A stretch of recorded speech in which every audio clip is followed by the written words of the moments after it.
मराठा साम्राज्याच्या इतिहासात अनेक पराक्रमी सरदार झाले, पण त्यामध्ये प्रतापराव गुजर यांचे नाव अत्यंत आदराने घेतले जाते. ते छत्रपती शिवाजी महाराज यांचे सरसेनापती होते. त्यांच्या धाडसी युद्धनीतीमुळे आणि निष्ठेमुळे ते मराठा सैन्यात विशेष मानाचे होते. उमराणी हे गाव सध्याच्या सांगली जिल्ह्यातील जत तालुक्यात आहे.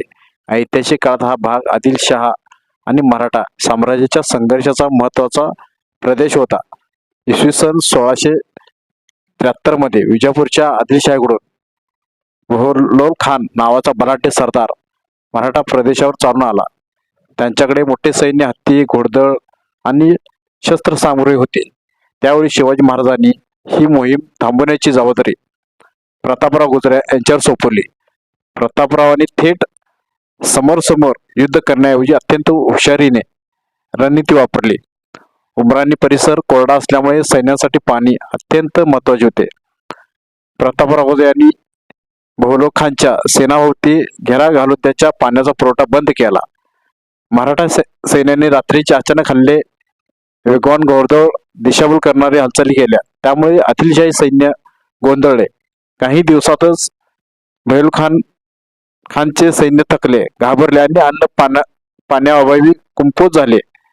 शेवटी बहलोल खानने प्रतापराव गुजर यांच्याकडे जीवदान मागितले. मराठा परंपरेनुसार शरण आलेल्या अभय देण्याची प्रथा होती, त्यामुळे प्रतापरावांनी त्याला सोडून दिले. पण हा निर्णय शिवाजी महाराज यांना मान्य नव्हता, कारण हा बहलोल खान पुन्हा विश्वास करू शकतो असे त्यांना वाटत होते. इतिहासात उल्लेख असा आहे की महाराजांनी प्रताप यांना अत्यंत कठोर शब्दात पत्र लिहिले. त्यात त्यांनी म्हटले की शत्रूला पूर्ण पराभूत न करता का सोडले. हे पत्र प्रतापरावांच्या मनाला खूप लागले.